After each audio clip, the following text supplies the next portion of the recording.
علی گڑھ مسلم یونیورسٹی اب اپنا سیٹلائٹ کرے گی launch, Indian national space promotion and authority centre نے دے دی منظوری۔ علی گڑھ مسلم یونیورسٹی نے اپنا خلائی پروگرام پر کام شروع کر دیا ہے۔ اسے محکمہ خلائی کے تحت کام کرنے والے Indian national space promotion and authority centre نے منظور کیا ہے۔ اس پروجیکٹ میں پہلے سیٹلائٹ پروگرام SSAMUAT کی تیاری شامل ہے، جس کا نام AMU کے بانی سر سید احمد خان کے نام پر رکھا گیا ہے۔ SSMMUSAT ایک نیو سیٹلائٹ پروجیکٹ ہے جو MMU روبو کلب کے تحت نومبر سال 2021 میں شروع ہوا تھا۔ پروجیکٹ میں شامل طلباء کی ٹیم کی قیادت پورتی وارشنی کی طرف سے کیا جا رہا ہے اور ڈاکٹر CA کر رہے ہیں۔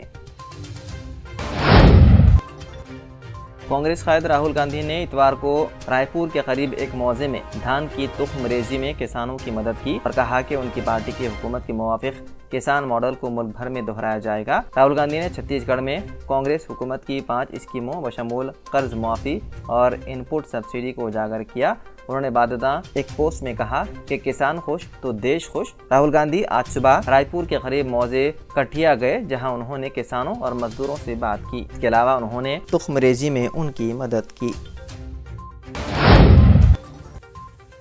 اب الہ آباد ہائی کورٹ میں کسی بھی ضلع سے دائر کیا جا سکے گا معاملہ۔ 1 نومبر سے میرٹھ سے ہوگی شروعات۔ اب ایشیا کی سب سے بڑی عدالت الہ آباد کورٹ میں کسی بھی ضلع میں بیٹھ کر کیسز کی فائلنگ آن لائن کی جا سکتی ہے۔ درخواست گزاروں کو یہ سہولت الہ آباد ہائی کورٹ اور لکھنؤ بینچ کے لیے ملے گی۔ الہ آباد ہائی کورٹ انٹرنیٹ اور ویب سائٹ کے ذریعے عدالتی کارروائی کو عام لوگوں کے بیڈ روم تک پہنچانے کے کامیاب تجربے کے بعد ایک نئی پہل شروع کرنے جا رہا ہے۔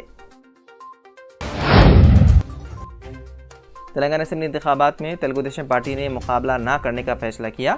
سابق وزیر اعلیٰ و تلگو دیشم سربراہ چندرا بابو نائیڈو نے تلنگانہ اسمبلی انتخابات میں حصہ نہ لینے کی اطلاعات ریاست کے تلگو دیشم صدر کاسانی گیانیشور کو دی۔ تلنگانہ تلگو دیشم پارٹی کے صدر کاسانی گیانیشور نے پارٹی سربراہ چندرا بابو نائیڈو سے راجمنڈری جیل میں ملاقات کی۔ اس ملاقات کے موقع پر چندرا بابو نے کہا کہ آندھرا پردیش کی موجودہ صورتحال میں وہ تلنگانہ پر توجہ نہیں دے سکتے۔ انہوں نے گیانیشور کو مشورہ دیا کہ وہ تلنگانہ لیڈروں کو بتائیں کہ ان حالات میں انہیں انتخابات کا سامنا نہیں کرنا چاہیے۔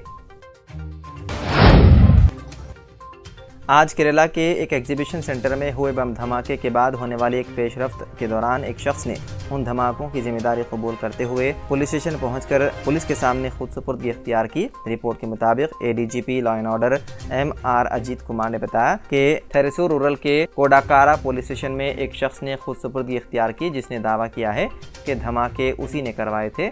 رپورٹ کے مطابق سرنڈر کرنے والا شخص کوچی سے تعلق رکھتا ہے اور اس کا نام ڈومنگ مارٹن ہے۔ ملزم نے دعویٰ کیا ہے کہ بم اس نے نفذ کیا تھا، جس کے نتیجے میں ایک خاتون جاں بحق اور 40 افراد زخمی ہوئے۔ زخمیوں سے 7 کی حالت تشویشناک ہے۔ کیرلا کے کالا مسٹری کنونشن سینٹر میں اتوار کو ہونے والے دھماکوں کی تحقیقات سے یہ بات سامنے آئی ہے کہ دھماکے کو انجام دینے کے لیے ٹفن باکس میں رکھے ہوئے دیسی ساختہ بم کا استعمال کیا گیا تھا۔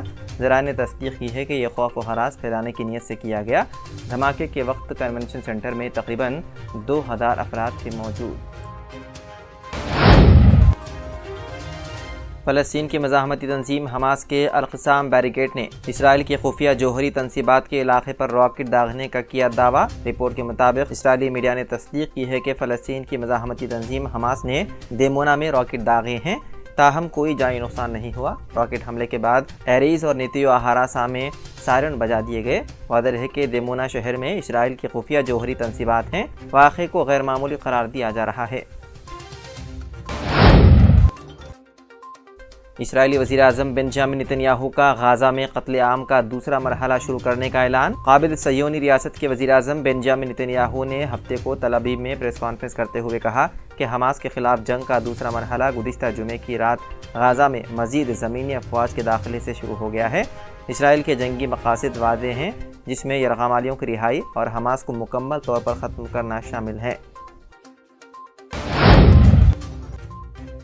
ترک صدر رجب طیب اردغان کی سخت تقریر کے بعد اسرائیل نے ترکیہ سے اپنا سفارتی عملہ واپس بلا لیا۔ رپورٹ کے مطابق اسرائیلی وزیر خارجہ ایلی کوہن نے کہا کہ وہ ترکیہ کی جانب سے بڑھتے ہوئے بیانات کی روشنی میں اپنے تعلقات کا اثر نو جائزہ لینے کے لیے اپنی سفارتکاروں کو واپس بلا رہے ہیں۔ اسرائیل کے وزیر توانائی اسرائیل کارٹرس نے کہا کہ طیب اردغان نے ریلی میں اپنا اخوان المسلمون کا اصلی چہرہ بے نقاب کیا ہے۔